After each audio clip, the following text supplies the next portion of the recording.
Donc bonjour à tous. Aujourd'hui, c'est la bar mitzvah de mon fils. C'est pour ça que voilà, j'ai la cravate. Euh, bon, Hachem, il a fait sa bar mitzvah à Kol Letova. Il a fait à la maison. On a fait une belle fête, bon Hachem, confiné à la maison. Et, et donc d'ailleurs, il va vous parler en deuxième partie. C'est lui qui va faire la deuxième partie du cours, c'est mon fils. Il va vous faire la dracha de sa bar mitzvah. Donc il va compléter, on va dire, la deuxième partie. Alors, Vayakel Moshe, donc la paracha de cette semaine, c'est Vayakel Moshe, et Moshe Rabbeinu où il a rassemblé Et Koladat Ben Israël. Il a rassemblé tous les Ben Israël. Donc nous aujourd'hui aussi on est rassemblés virtuellement, mais on est rassemblés quand même, bien que, on va dire, confinés. Et en réalité, ça a l'air contradictoire. Là, on dit que toujours que la paracha, il faut vivre avec son temps, c'est vivre avec la paracha de la semaine. Et là, apparemment, la paracha de la semaine, elle nous dit le contraire, il faut se rassembler. Nous, on ne se rassemble pas. Les Minyanim, ils ont fermé en France. Donc pourquoi Vayakel Moshe? Pourquoi juste ça tombe dans la paracha de Vayakel Moshe? Ça aurait dû tomber, on va dire, allez, paracha de Vaïkra. Pourquoi paracha de Vayakel? Alors moi, j'ai pensé à dire la chose suivante. Quand Moshe Rabbeinu il les a rassemblés, il aura parlé de quoi? Normalement, il devait leur parler de la construction du Mishkan, de construire un Beth Amikdash pour Hachem. Mais il aura parlé du Shabbat d'abord. Il aura parlé du Shabbat et après il aura parlé de la construction du Mishkan pour nous apprendre qu'on n'a pas le droit de transgresser Shabbat. On n'a pas le droit de transgresser Shabbat pour construire le Mishkan. Donc le Mishkan, c'est interdit. D'ailleurs, tous les travaux interdits de Shabbat, on les apprend du Mishkan. Les 39 Melachot, les 39 travaux interdits, on les apprend du Mishkan. Mais l'idée, c'est qu'il les a rassemblés pour parler de Shabbat. Donc Shabbat, c'est quelque part un rassemblement. Quel Moshe, Koladat Ben Israël, et tous les Ben Israël, pour parler de Shabbat. Or on sait que Shabbat, en vérité, on est confiné Shabbat à la maison. Puisque on sait que la seule Melacha qui est Mamash Minatora, enfin c'est une marloquette ici justement, est-ce que c'est les Lav Yatsa ou les Chalek Yatsa? Mais on va dire les travaux interdits dans Shabbat, c'est marqué une fois ici, Lotevaroesh Bechol Mosh Vetechem, ne faites pas de feu. Mais l'interdit vraiment de Shabbat, c'est marqué Beyom HaShabbat, Al Yetze Ish Mimkomo Beyom HaShabbat. C'est marqué un homme, il ne doit pas sortir de chez lui pendant Shabbat. De là, on apprend le Issour de Troum, qu'on n'a pas le droit, à partir de la sortie de la ville, de sortir plus de 2000 amot, donc à peu près 1 km. C'est le seul endroit où on parle vraiment de l'interdiction du Shabbat, c'est Al Yetze Ish Mimkomo. Tous les autres Melachot, tous les autres travaux de Shabbat, on les apprend du Mishkan. Ça veut dire tout ce qu'on avait droit de faire, c'est-à-dire tout ce qu'on devait faire pour le Mishkan, pour construire le Mishkan, les Melachot, les travaux qu'on devait faire pour construire le Mishkan, alors ces travaux-là, on n'a pas le droit de les faire Shabbat. C'est de là qu'on apprend. C'est pas marqué dans la Torah qu'on n'a pas le droit de, je sais pas, trier Shabbat, de peindre Shabbat. C'est pas marqué. C'est marqué comme on allait peindre les tentures du Mishkan, alors on n'a pas le droit de peindre pendant la semaine, pendant Shabbat. Donc tout ce qu'on faisait le Mishkan, on va dire, Shabbat c'était interdit. C'est pour ça qu'il y a cette juxtaposition entre Shabbat et le Mishkan, et la construction du Mishkan, donc de la demeure d'Hachem. Mais l'idée qui est intéressante ici, c'est que finalement, il nous a rassemblés pour parler du Shabbat. Et Shabbat, comme elle dit la Torah, Komo, quelque part on est confiné. Même les Chagim en hébreu s'appellent des Moadim. Dans la Torah, c'est marqué les Moadim. Et Moed, la racine de Moed, ça vient du mot Va'ad. Et Va'ad, c'est quoi un Va'ad? Va'ad Chachamim, Va'ad Rabbanim, c'est un rassemblement.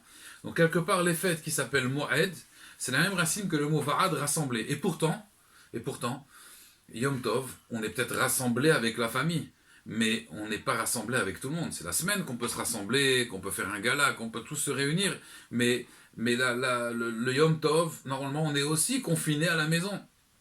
On est confiné, Shabbat, on est confiné à la maison. D'ailleurs, c'est recommandé, Alietse Bemkomo Beyom Shabbat. Et les fêtes, ils s'appellent Moed, Milachon Va'ad, ça veut dire un rassemblement. Et pourtant, pendant les Chagim, on ne peut pas sortir aussi. La même interdiction du Troum de Shabbat, elle est en vigueur pour Yom Tov. On n'a pas le droit de quitter la ville pendant le Yom Tov. Donc, ce qui est bizarre, c'est que c'est des rassemblements, mais quelque part, on est confiné. Donc, qu'est-ce que ça veut dire tout ça? Alors, l'idée en réalité, c'est quoi? C'est que il y a un pasouk, il y a un verset qui dit Inema tov umanahim shevet achim gam yachad. Qu'est-ce que c'est tov? Qu'est-ce que c'est bien? Umanaim, et qu'est-ce que c'est agréable? Shevet achim gam yachad, que deux frères, ils s'assoient aussi ensemble. Gam yachad, aussi ensemble. Ils siègent aussi ensemble. Pourquoi aussi ensemble? Le Gaon de Vilna, il dit des fois, on peut être dans une soirée, il y a 300, 400 personnes. mais au final, on n'est pas Yahad. Ça veut dire on est Yahad physiquement, mais au niveau spirituel, on n'est pas du tout là. Des fois, à la soirée, il pense à réjouir le Khatan, l'autre, il pense à réjouir son estomac. Chacun, il a ses préoccupations. Chacun, il pense à une chose, à une autre. Et chez Achim, Gam Yachad Il Ganevina, l'idée d'être ensemble, c'est d'être dans la même idée, dans la même marshava, dans la même pensée. Pourquoi? Parce que on sait très bien que, comme il dit le Rambam, le Chod Yesoda Torah, le Chod Derot, il dit le Rambam que Keshem chez Partsufem Shonot, notre visage, chacun il a un visage différent. De la même façon, les idées aussi sont différentes. C'est-à-dire qu'en fait, qu'est-ce qui nous sépare? Pourquoi il y a des personnes qu'on aime, des personnes qu'on n'aime pas, des personnes qu'on ne peut pas se voir, des personnes qu'on aime bien? C'est physique, ça, c'est au niveau du corps. Sa tête, elle me revient, sa tête, elle me revient pas. On est différent physiquement. Donc forcément, des fois, le physique va créer des écarts. Mais il y a une chose qui peut nous lier, c'est la Torah, c'est-à-dire c'est la marshava, c'est la pensée. Quand on est dans la même pensée, alors on est lié. Et même si on est loin l'un de l'autre, mais si on a la même pensée, quelque part on est lié par la pensée. Et c'est ça qui nous rattache, parce qu'on vient de la même racine, du même shoresh, on vient d'en haut, on vient de la racine du trône céleste, d'Akadosh Baruch Hu. Donc quelque part, en réalité, le Shabbat, c'est se rassembler, c'est-à-dire au niveau de la pensée. Tous les Bnei Israël ils vont faire Shabbat. D'ailleurs, c'est marqué que si tout le peuple juif fait une fois Shabbat, il y a une DA qui dit 2 fois Shabbat. En tout cas, le Mashiach vient. Pourquoi? Parce qu'il faut se rassembler. Se rassembler, c'est avoir une même idée. Une même idée, même si on est à distance. C'est ça, Vayakel, Moshe, pour leur parler du Shabbat. Le Shabbat, en réalité, sachez que c'est pas un moment où vous allez, au contraire, vous séparer. Non, c'est que chacun, en fait, il va rentrer dans son intériorité même, propre. Il va retourner à sa racine. Ça veut dire aux choses essentielles. En réalité, aujourd'hui, les gens, ils s'occupent que des choses essentielles. On se remet sur le Icar et pas sur le Tafel.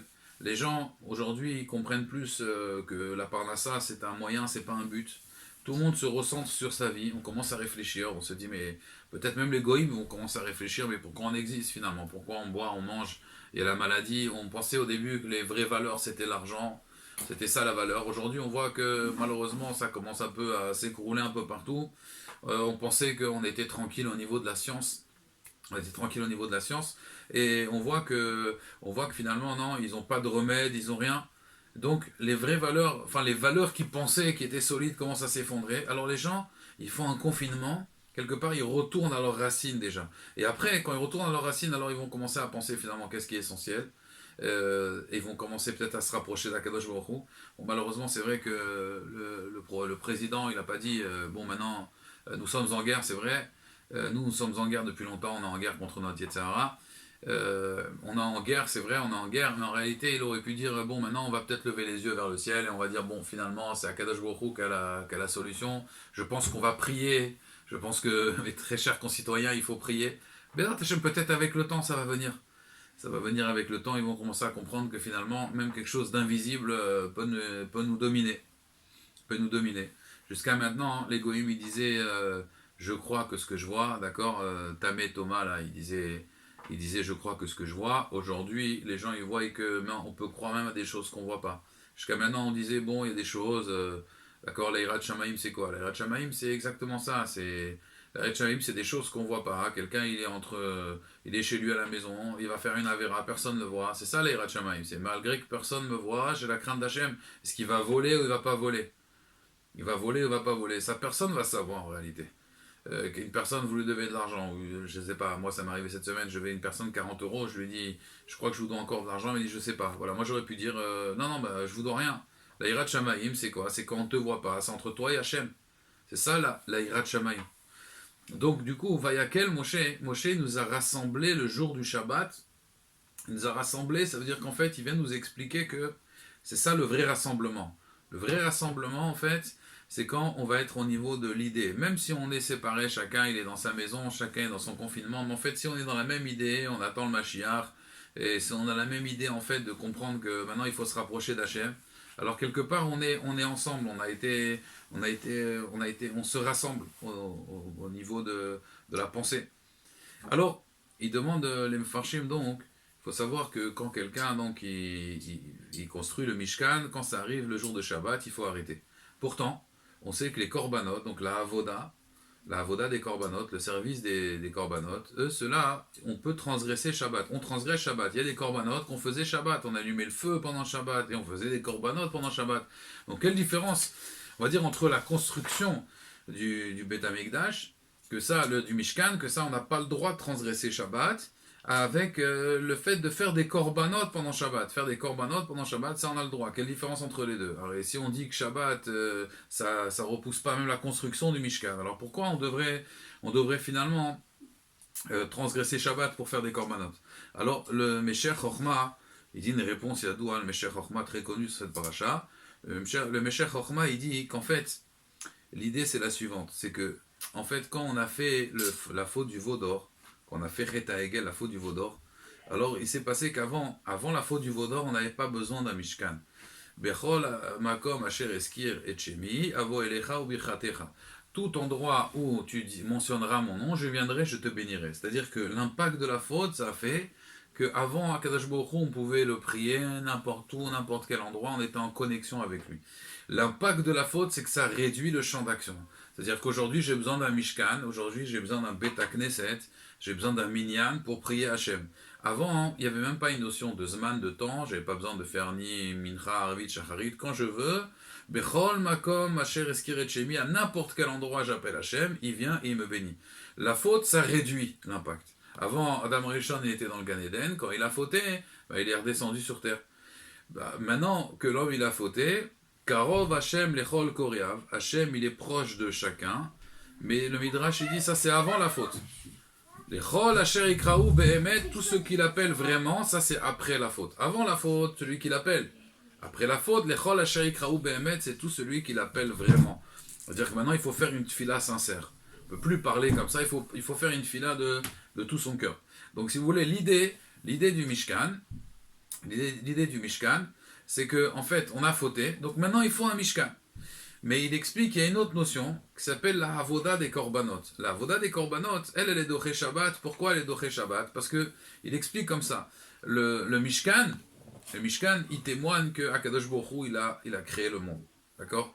Akadosh Baruch Hu, c'est lui qui a créé le monde. Mais la Avoda du Mishkan, il dit ça, c'est ce qu'on appelle la Hashgacha Pratit. C'est qu'Akadosh Baruch Hu, il est omniprésent. Donc quand je fais Shabbat, ça c'est la Emouna. Je témoigne que Akadosh Baruch Hu, il existe. Mais quand maintenant, mais je ne témoigne pas qu'il est omniprésent. Je témoigne juste que c'est Akadosh Baruch Hu qui a créé le monde et il s'est reposé le 7e jour. Alors moi, je fais la même chose. Mais la Avoda des Korbanot, imaginez-vous, quand on amenait un Korban, il y avait le feu qui descendait du ciel et qui mangeait le Korban. Alors ça témoigne l'omniprésence d'Akadosh Baruch Hu. C'est-à-dire que c'est Akadosh Baruch Hu qui est omniprésent. C'est pour ça que ça, c'est encore plus fort que Shabbat. Donc l'idée en réalité de l'omniprésence d'Akadosh Baruch Hu, c'est quoi? C'est que je mettais un Korban et il y a un feu qui descendait du ciel. Donc je voyais qu'il y a une réponse. C'est interactif. Je ne suis pas seul, je fais un acte et tout de suite il y a une conséquence.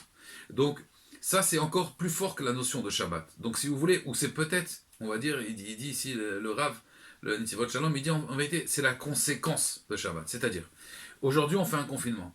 D'accord, on est chez nous à la maison, on est confiné, ça c'est Beyom HaShabbat. On commence à comprendre que Kadosh Baruch Hu il existe très bien. Mais après une deuxième étape. La deuxième étape c'est quoi? C'est la avoda des korbanot. Ça veut dire quoi? De comprendre l'omniprésence d'Hachem. Ça veut dire que maintenant il y a un virus qui traîne. Ok, on doit faire notre ishtadlout, on doit se protéger, c'est normal. On doit éviter tout, il faut écouter les consignes des médecins. Mais il faut être ma'amin, il faut avoir la émouna, ça c'est très important. Parce qu'en réalité, les preuves ici, les preuves de ce fléau-là, ça va pas être est-ce que je vais être contaminé ou pas. C'est pas ça qu'il attend Hachem de nous. Bien sûr, on doit faire des efforts, mais c'est pas ça qu'il attend Akadosh Baruch Hu. Hachem, il attend de nous comment je vais réagir dans cette épreuve. Est-ce que je vais comprendre qu'en réalité, une personne qui va être touchée par le virus, cette Emid Hachem, elle devait être touchée.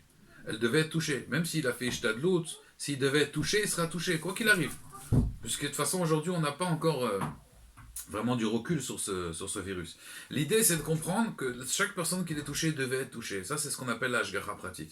Un homme, il doit rester ma'amin, avoir cette émouna, ce bitachon b'Hashem, que si cette personne-là, elle a été touchée par le virus, c'était la volonté d'Akadosh Baruch Hu. Ça, c'est ce qu'on appelle Hashgacha Pratit. C'est encore plus grand que Shabbat. Shabbat, on va dire, c'est la émouna. C'est la émouna, qu'Hachem il existe, qu'Hachem il a créé le monde. La Hashgacha Pratit, c'est plus grand, c'est avoir ce bitachon, cette confiance en Hachem, que si je dois être touché, je serai touché, et si je ne dois pas être touché, je ne serai pas touché. Ça, c'est ce qu'on appelle le bitachon en Akadosh Baruch Hu. Ça, c'est le bitachon. C'est pour cela que la avoda des korbanot, il explique, elle est beaucoup plus grande. Elle est beaucoup plus grande que que les corbanotes eux-mêmes, que la construction du Mishkan lui-même. Parce que la construction du Mishkan, c'est la Emouna, c'est vrai, Hachem existe, donc il a une demeure, il a une maison. Mais le travail après à l'intérieur, ça c'est la Hashgacha Pratit, ça c'est le Bitachon Bachem. Dans cette période-là, il faut travailler beaucoup son Bitachon. Comme on a expliqué, quelqu'un qui a un Bitachon Bachem, il a une Simcha. Il a une Simcha extraordinaire parce qu'il sait que tout ce qui arrive, c'est pour le bien. Et même s'il ne comprend pas maintenant, il sait que c'est forcément pour le bien. Ça, c'est le Bitachon. D'ailleurs, les lettres de Simcha, c'est les mêmes lettres que Mashiach. Mashiach, il viendra quand nous, on sera Sameach. Sameach, Mashiach. Pourquoi? Parce que quand on sera Ma'amin, on sera Batouar, que tout ce qui se passe dans le monde, c'est Akadosh Baruch Hu. Alors à ce moment-là, Akadosh Baruch Hu peut se dévoiler.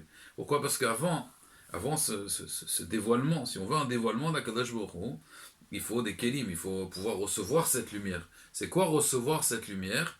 C'est être Besimcha, ça veut dire être sûr que tout ce qui arrive, c'est forcément que pour le bien. Ça, c'est la Emouna. C'est la Emouna, la Simcha. C'est pour ça qu'il y avait un Rav qui s'appelait Ish Gamzu. Ish Gamzu, il avait un élève qui s'appelait Rabbi Akiva. Rabbi Akiva, c'était l'élève de Ish Gamzu. Donc on sait très bien chez nous que l'élève, le maître est toujours plus grand que l'élève. Dans la Torah, c'est comme ça fonctionne toujours par génération. Donc Ish Gamzu, lui, il disait, tout ce qui lui arrive, c'est Gamzu Letova. Ça aussi, c'est pour le bien. Il disait, Gamzu Letova, ça aussi, c'est pour le bien. Rabbi Akiva, il disait, Kolman David Rahmana Letavavid. Tout ce que Akadosh Baruch Hu fait, Kolman David Rahmana, tout ce qu'Hachem il fait, Letavavid, c'est pour le bien. Quelle différence entre Rabbi Akiva et Ish Gamzu? Alors il explique le Harizal que Ish Gamzu, en vérité, quand on regarde bien, lui, quand il lui arrivait apparemment un malheur, une catastrophe, il disait Gamzu Letova. C'est-à-dire quoi, Gam? On sait qu'il y a deux noms d'Hachem. Elohim, c'est la rigueur. Elohim, c'est la valeur numérique 86, et c'est la même valeur numérique que Ateva, la nature. Donc la nature, on voit, voilà, il y a un virus, c'est Midatadine, le feu, ça brûle. Quelqu'un qui nage dans l'eau, il ne sait pas nager, il se noie. C'est la Midatadine, c'est la rigueur. Et Elohim, c'est la rigueur. Maintenant, il y a ce qu'on appelle Yudke Vavke. Yudke Vavke, c'est le Rachamim. Et la valeur numérique que Yudke Vavke, donc Amonai, qu'on lit Amonai, qui s'écrit Yudke Vavke, c'est 26. 26. Donc vous avez 86, la rigueur, et 26, la Rachamim. Maintenant, si vous regardez Gamzu Letova, c'est quoi Gamzu Letova? Gam, c'est Gimel Mem, valeur numérique 43. 43, c'est la moitié de 86. Et maintenant, Zou, vous avez Zou. Zou, c'est Zain et Vav. 7 et 6. 7 et 6, ça fait 13. C'est aussi la moitié de 26. Ça veut dire que lui, il n'attendait pas comme Rabbi Akiva. Rabbi Akiva, il disait tout ce qu'il fait Hachem, il le fait pour le bien. Un jour, Rabbi Akiva, il est rentré dans un village. On ne l'a pas accueilli, et après il est sorti dehors, son âne il a été mangé, son coq il a été mangé, sa flamme elle s'est éteinte, il s'est endormi, et à chaque fois il disait tout ce qu'il fait Hachem c'est pour le bien, tout ce qu'il fait Hachem c'est pour le bien. Mais c'est pas tout de suite qu'il peut le voir. Le lendemain quand il s'est réveillé, il a vu que le village qui lui a refusé l'hospitalité, ils sont tous morts, il y a des bandits qui sont rentrés la nuit, il a vu que finalement s'il avait sa bougie, son coq et son âne, il serait fait repérer par les bandits, et donc il a dit tout ce qu'il fait Hachem c'est pour le bien. Mais il a compris le lendemain. D'accord? Soyons au moins au niveau de Rabbi Akiva. Gamzu, Ish Gamzu, lui, il disait non, tout de suite. Gamzu Letova. Même si je vois que la moitié, je ne suis pas prophète, je vois que la moitié, je vois que Gam, donc je vois Midatadin, mais à moitié. Mais je vois aussi la Midata Rachamim, Zou, mais à moitié aussi. Ça, c'est la Emouna, c'est-à-dire que même dans la Midatadin, même dans l'événement qui arrive maintenant, j'ai aucun problème. Ça, c'est Gamzu Letova. Ça, c'est le top, si vous voulez, du Bitachon Bachem. Donc nous, ce qu'on doit être au moins au niveau de Rabbi Akiva, de comprendre en vérité que tout ce qui fait Akadosh Baruch Hu, c'est pour le bien. Alors, on sait que dans les Pirkei Avot, c'est marqué Hu Aya Omer. Hu Aya Omer. Et il disait, et les Chazal, ils disent, c'est quoi Hu Aya Omer? Cette formule un peu redondante. Hu Aya Omer. Et lui, il disait. Alors, Chazal, ils disent Hu Aya Omer, Hu Aya Mashihu Omer. Il était ce qu'il disait. Des fois, il y a des gens qui parlent, mais ils n'ont rien à voir avec le discours. Ou Aya Homer. Alors moi, je peux vous dire, voilà, la deuxième partie, donc, encore une fois, le Inyan, c'est d'être confiné, c'est de se rassembler au niveau de la Neshama avec tout l'Am Israël pour prier pour la Géoula et pour que ce fléau parte et que le monde entier ne soit pas touché par cette plaie. L'idée principale en réalité c'est Shabbat c'est Chidusho Shel Olam. On parle dans cette paracha du Mishkan, donc on a expliqué il y avait le Mishkan et il y avait les Korbanot c'est l'Ashgacha Pratit. Mais l'Ashgacha Pratit c'est quoi? C'est de comprendre qu'Hachem il règne dans son monde Et c'est lui qui décide si le virus il vient, si le virus il vient pas, sur quelle personne il vient, sur quelle personne il vient pas. Maintenant, nous, on doit être Saméar, on doit être heureux. Pourquoi? Parce que Saméar, c'est les mêmes lettres que Mashiach. Donc on doit être content, on doit être Saméar, parce qu'on a le Bitachon Bachem. Et comme je l'ai dit, Hu Aya Omer, il était ce qu'il disait. Voilà, bon, Hachem, mon fils, aujourd'hui c'est sa bar mitzvah. Il a dû passer à la maison la bar mitzvah, mais mon fils, bon, Hachem, Bémet, je suis très fier de lui parce qu'il a pris ça avec beaucoup de bitachon, beaucoup de simcha. D'ailleurs, vous allez voir dans son Dvar Torah, Hachem, il est très souriant, il a accepté Mamash avec simcha. Et ça, c'est Hu Aya Omer. Ça veut dire que le bitachon Bachem, ça ne doit pas être des paroles. Ça veut dire que même, voilà, on est atteint par la chose, on ne comprend pas, mais il sait que forcément, ça va se transformer en événement heureux, Bezrat Hachem. Donc voilà, maintenant, je vais lui laisser la parole. Je vais juste couper la vidéo parce qu'il ne veut pas parler en direct. Mais voilà, il va tout de suite là, je vous envoie l'autre vidéo de mon fils. Voilà, Coltou va demain, Bezrat Hachem.